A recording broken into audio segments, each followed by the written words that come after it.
کہ شیخ عباسی کو میں کہتے ہیں جو بھی یوم عرفہ 9 ذی الحجہ کو سید الشہداء کی میدان کربلا میں زیارت کرے اسے 1000 حج، 1000 عمرے اور 1000 جہاد رسول خدا کے ساتھ کرنے کا ثواب ملے گا۔ مجھے نہیں معلوم اب تک کتنے لوگ میرے ساتھ ہیں۔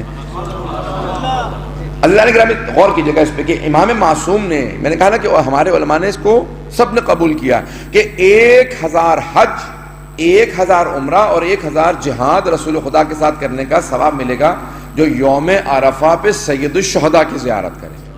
اب تصور کر سکتے ہیں کتنا ثواب درج کیا گیا۔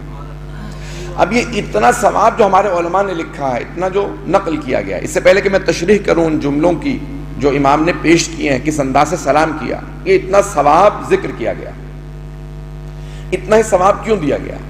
آئیں ذرا میں 2 جواب پیش کرنا چاہتا ہوں۔ اگر پہلا جواب آپ کے دل کو لگے گا تو انشاءاللہ تعالیٰ آپ لوگ اس میں بولیں گے اور مجھے یقین ہو جائے گا، پھر میں دوسرا جواب پیش نہیں کروں گا اور میں پھر اگلے مطلب پہ چلا جاؤں گا۔ لیکن اگر محسوس ہوا کہ دوسرے جواب کی ضرورت ہے پھر میں دوسرا جواب پیش کروں گا۔ فیض کاشانی نے جس جواب کو لکھا ہے، جو ہمارے بہت بڑے محدثین میں سے ہیں، تو عزیزان گرامی، فیض کاشانی نے یہ جو روایات ہیں جناب سید الشہداء کی زیارت سے متعلق اتنا ثواب ذکر کیا گیا، انہوں نے ایک جواب لکھا کہ اتنا ثواب کیوں ہے سید الشہداء کی زیارت کے لیے، اتنا ثواب کیوں ہے؟ تو وہ کہتے ہیں کہ اس روایت پہ ذرا غور کرو اور اس کے بعد پھر مفہوم سمجھ میں آ گیا اتنا ثواب کیوں ہے۔ کہ امام حسن مجتبی طواف خانہ کعبہ بجا لا رہے تھے،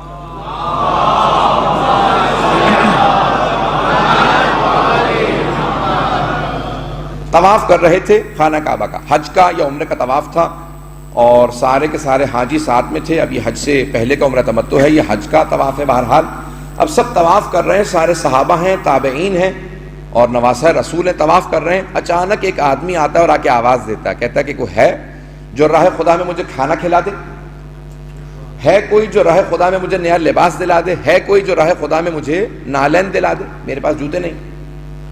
تو اب لوگوں نے کہا کہ رک جا، ابھی ہم لوگ طواف مکمل کر لیں، اس کے بعد پھر تیری مدد کریں گے۔ لیکن امام حسن مجتبی نے وہیں سے طواف کو چھوڑا، کہا آپ میرے ساتھ ہے، میں تجھے کھانا کھلاؤں۔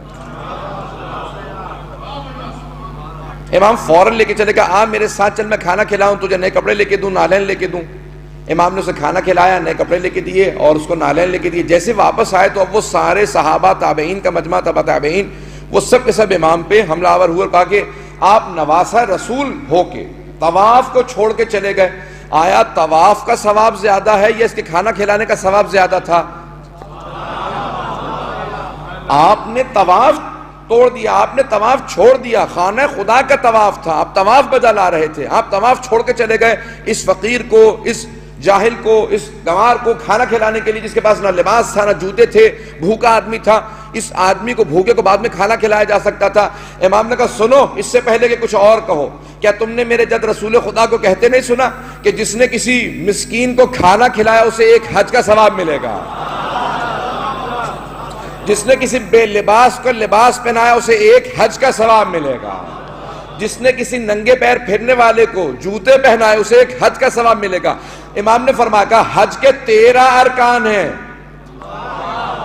1 رکن طواف ہے، 13 میں سے 1 رکن طواف ہے۔ کہ میں 1 رکن کو چھوڑ کے گیا، طواف کو چھوڑ کے گیا، اور یہ 13 رکن بجا لاؤ تو 1 حج کا ثواب ملتا ہے۔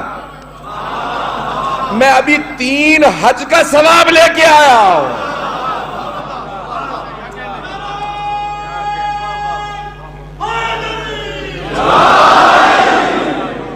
اور فرما رہے ہیں سلطان کرام، امام نے کہا اس بھوکے کو کھانا کھلانے سے مجھے 1 حج کا ثواب ملا، اسے نالین پہنانے سے 1 حج کا ثواب ملا، اسے نیا لباس دلانے سے 1 حج کا ثواب ملا۔ کہ میں نے 1 طواف چھوڑا، 3 حج کا ثواب واپس لے کے آیا۔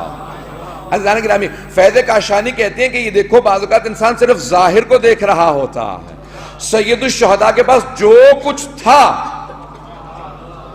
اگر پہنچا پا رہا ہوں، سید الشہداء کے پاس جو کچھ تھا، کہ پروردگارہ میں نے تجھ پہ قربان کر دیا، کیونکہ میں نے دیکھا یہ دنیا فانی ہے، تو کیوں نہ میں فنا فی اللہ ہو جاؤں، کیوں نہ میں اللہ میں فنا ہو جاؤں۔ اب جب تک خدائی رہے گی تب تک حسینیت رہے گی۔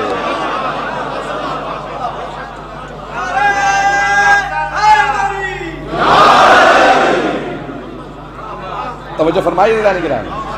تب جناب سید الشہداء نے جو کچھ تھا خدا پہ قربان کر دیا، دین الہی پہ قربان کر دیا، اب خدا ہمیں وہ ہماری زیارت کا ثواب نہیں دے رہا، بلکہ جناب سید الشہداء کی قربانیوں کے صدقے میں ان کی زیارت کرنے والے کو ثواب دے رہا۔